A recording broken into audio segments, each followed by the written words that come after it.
मेरा सारी दुनिया उजाड़ के रख दिया वो प्रधान ने। अब 6 बच्चे लेके हम कहाँ जाएँगे? हम यही सरकार से माँग करेंगे मेरे आदमी जो हत्यारा है, उनको सज़ा मिले, उनका घर टूटे, उनका जेल हो। हम यही चाहते हैं कि उनका फांसी होनी चाहिए। 18 तारीख को वहाँ पे धरना देने की तैयारी कर रहे हैं। ये 18 अगस्त 18 मंगलवार को हम लोग धरना प्रदर्शन करने के लिए तैयार हैं। अब उसके बाद डीएम साहब क्या करेंगे वो समझे उनकी बात। इस घटना के बारे में यहाँ के जो विधानसभा के अध्यक्ष हैं अजय राजभर जी मौजूद हैं सुहेलदेव भारतीय समाज पार्टी से। इन्होंने इस घटना की सूचना मिली और इसमें मॉनिटरिंग कर रहे हैं, ताकि हम इनसे पूरी विस्तृत जानकारी लेंगे आखिरकार कैसे क्या हुआ और इस घटना को जो हुई है इसमें कैसे प्रशासन से न्याय दिलाने की कोशिश करें। स्वागत है सर आपका। आपके चैनल के माध्यम से बहुत बहुत धन्यवाद। मैं अजय राजभर शाहगंज विधानसभा अध्यक्ष सुहेलदेव भारतीय समाज पार्टी। सर जी, मुझे जब जानकारी हुआ, मैं 22 तारीख को जब मिट्टी दिया गया तो मैं लखनऊ था, तो मुझे पता चला तो हम लोग यहाँ पे 23 तारीख को आए। 23 तारीख को आए, फिर एसपी से हम लोग ने बात किया। हम लोग 24 तारीख को एसपी के यहाँ गए। वहाँ पे एसपी साहब नहीं मिले तो वहाँ एसपी सिटी गोल्डी गुप्ता जी मिले, तो हम लोग ने एप्लीकेशन दिया, अपनी बात रखा। तो उन्होंने कहा कि ये मामला तो मुझे मालूम है, लेकिन हार्ट अटैक आया हुआ है, हार्ट अटैक दिख है उनको। एसपी ने बताया जी, गोल्डी गुप्ता सिटी एसपी ने वो तो बताया। रिपोर्ट दे के बताइए। जी, तो हमने कहा सर रिपोर्ट तो मिला नहीं हम लोग को अभी तक। तो फिर एक एप्लीकेशन बनाए, तो वो रिपोर्ट हम लोग को 2 दिन बाद उपलब्ध कराए, थाने से मिला रिपोर्ट। उसके बाद हम लोग डीएम साहब के यहाँ गए 29 तारीख को। डीएम साहब से बात हुआ तो बोले ठीक है हम बताते हैं। फिर हम लोग 31 तारीख को डीएम साहब को एप्लीकेशन दिए, तो बोले मैं 2 दिन में बताता हूँ, एसपी से बात नहीं हुआ। फिर हम लोग 3 अगस्त को गए, तो कोर्ट में बैठे थे, सोमवार का दिन था, तो बोले कि 2 दिन का और समय दे दो, मैं एसपी साहब से बात करके बताता हूँ। फिर हम लोग ने 10 तारीख को एप्लीकेशन दिया कैबिनेट मंत्री प्रतिनिधि के लेटर पैड पे, विधान राजभर जी के लेटर पैड पे दिया गया, तो उन्होंने कहा कि हम इस मामले में कुछ नहीं कर पाएंगे।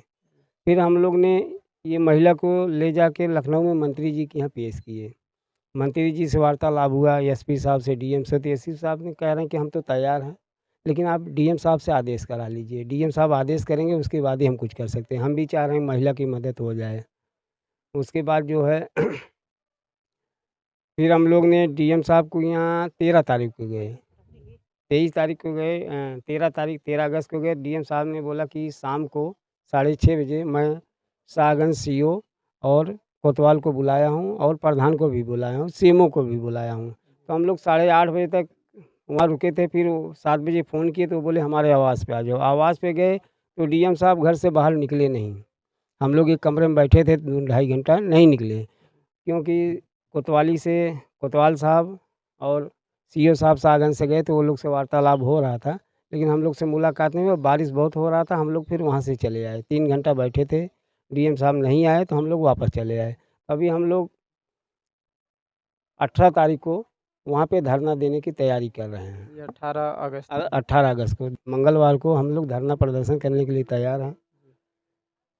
अब उसके बाद डीएम साहब क्या करेंगे वो समझे उनकी बात है, क्या करना चाहते हैं। और हमारी मांग है कि रीपोस्टमार्टम होना चाहिए, क्योंकि इनको कभी हार्ट अटैक आया नहीं था। चंदन राजभर को इनको हार्ट अटैक प्रधान ने पैसा भर के दिखाया है, और आज तक सबसे बड़ी बात तो एफआईआर नहीं हुआ। एफआईआर न होने के कारण आज एक छोटा मोटा झगड़ा होता है, कोई एप्लीकेशन लेके जाता है तो आदमी, पुलिस आती है उसके घर पे, लेकिन आज तक इतना बड़ा कांड हो गया, पुलिस वाले कभी आए नहीं। यहाँ पे अगर वो हार्ट अटैक से मर गया तो प्रधान के घर पे 10 दिन पुलिस प्रोटेक्शन क्यों दिया गया? अगर प्रधान के घर पे 10 दिन कंटिन्यू पुलिस प्रोटेक्शन दिएगा, वो भी 10-10, 12-12 पुलिस उनके घर के सामने बैठे थे। यहाँ भी 2 पुलिस लगाया गया। अगर वो आदमी अपने मौत से मरा तो पुलिस प्रोटेक्शन देने की क्या ज़रूरत है? तो हम लोग इसीलिए लगे हुए हैं और डीएम साहब से मांग कर रहे हैं पोस्टमार्टम कराइए चंदन राजभर का। हम फिर से पोस्टमार्टम कराना चाहते हैं, यही हमारी मांग है। जैसे आवास के बारे में बात करेंगे, अभी अब तक इनका जो घर है मट्टी से बना हुआ है, यहाँ पे ऊपर से पतरा भी नहीं लगा है, ऐसी स्थिति में आवास अब तक नहीं मिला, इसको लेकर के सर 10 साल से बीजेपी की गवर्नमेंट है, अभी तक हम लोग को तो मालूम नहीं था ये गांव के प्रधान क्या कर रहे हैं क्या नहीं, लेकिन जब से घटना घटी हम लोग आ रहे हैं। अभी हम लोग का डीपीआरओ से भी बात हुआ है और ब्लॉक में भी बात हुआ है अधिकारियों से, एडीओ पंचायत से भी बात हुआ है हम लोग का। तो अभी इनका आवास तो हो जाएगा, लेकिन फिलहाल आवास की ज़रूरत नहीं, पहले पोस्टमार्टम होना चाहिए।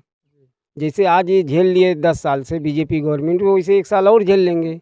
प्रधान का ये तो रोल है ना, जैसे सरकारें तो आती जाती हैं, सरकार तो आती जाती है, लेकिन जो प्रधान प्रधान नहीं गांव दे के तो रहा है ना। प्रधान को देना चाहिए ना सर्वे। प्रधान तो यही, हर गांव में आप जाके सर्वे करेंगे ना, तो जितने गरीब हैं उनको कॉलोनी आवास नहीं मिलता है। जिसके पास पक्का है, करकट है, उनको मिल जाएगा, जिसके पास मड़ई उनको नहीं मिलता है। ऐसा क्यों है? यही तो हर प्रधान हर गांव में कर रहे हैं। ऐसा क्यों हो रहा है? ऐसा क्यों कर रहे हैं? जो प्रधान के यहाँ जाता है, सांझ सुबेरे उसका दरवाज़ा खटखटाता है, वहाँ पे रहता है, चाय चुलाई करता है, उनको आवास मिलता है। जो नहीं जाता, जो गरीब है, मजलूम है, वो कमाने खाने में बिजी है, उसको आवास नहीं मिलता है। जो उनके यहाँ जाएगा सांझ सुबह, उसी को मिलता है। ये हर गांव की रीत रिवाज है। ये और भी लोग हैं सर, क्या नाम पड़ेगा? जी, हमारा नाम छोटेलाल राजभर, विधानसभा उपाध्यक्ष सुहेलदेव भारतीय समाज पार्टी। घटना की सुनवाई नहीं हो रही है, आप क्या मांग करेंगे? सर, हम यही मांग करते हैं शासन प्रशासन से और डीएम साहब से, यही मांग करते हैं कि उस मिट्टी का दोबारा पोस्टमार्टम कराया जाए। हमारी सबसे पहली मांग यही है, और पोस्टमार्टम कराने के बाद अगर रिपोर्ट सही आती है तो उनको कड़ी से कड़ी सज़ा दी जाए। हमारी यही मांग है शासन प्रशासन डीएम से। आइए, और भी एक चाचा जी हैं, क्या नाम पड़ेगा सर आप? रामलाल राजभर, विधानसभा संगठन मंत्री। क्या कहेंगे, जैसे कि घटना हुई है लेकिन कोई भी जो प्रशासन अपना काम जो निभाना चाहिए नहीं निभा पा रही है, तो क्या कहेंगे? साहब, आपके जरिए जो है इनको न्याय मिलना चाहिए, और जो है यहाँ के प्रधान तो जो है जो करना था वो कर दिए हैं। आप जो है मदद कीजिए, आप ही का सहारा है। सरकार से क्या मांग करेंगे? सरकार से हमारी ये मांग है कि इनको न्याय मिलना चाहिए और पोस्टमार्टम होना चाहिए, और जो है कड़ी से कड़ी सज़ा मिलना चाहिए। चाहेंगे, क्या मांग करेंगे आप सरकार से? हम यही सरकार से मांग करेंगे, मेरे आदमी जो हत्यारा है उनको सज़ा मिले, उनका घर टूटे, उनका जेल हो। हम यही चाहते हैं कि उनका फांसी होनी चाहिए। मेरा सारी दुनिया उजाड़ के रख दिया वो प्रधान ने। अब 6 बच्चे लेके हम कहाँ जाएंगे? एक ही आदमी था कमाने, मन्नान और शहजाद मोहम्मद साजिद, ये तीनों मिलके मारे हैं। तीनों के कड़ी से कड़ी सज़ा होनी चाहिए। मैं यही सरकार से मांग करती हूँ, मेरे आदमी फिर से पोस्टमार्टम हो। तो चलिए दोस्तों, अब अगले अपडेट के साथ अगले वीडियो में मिलेंगे, तब तक के लिए जय हिंद, जय भारत।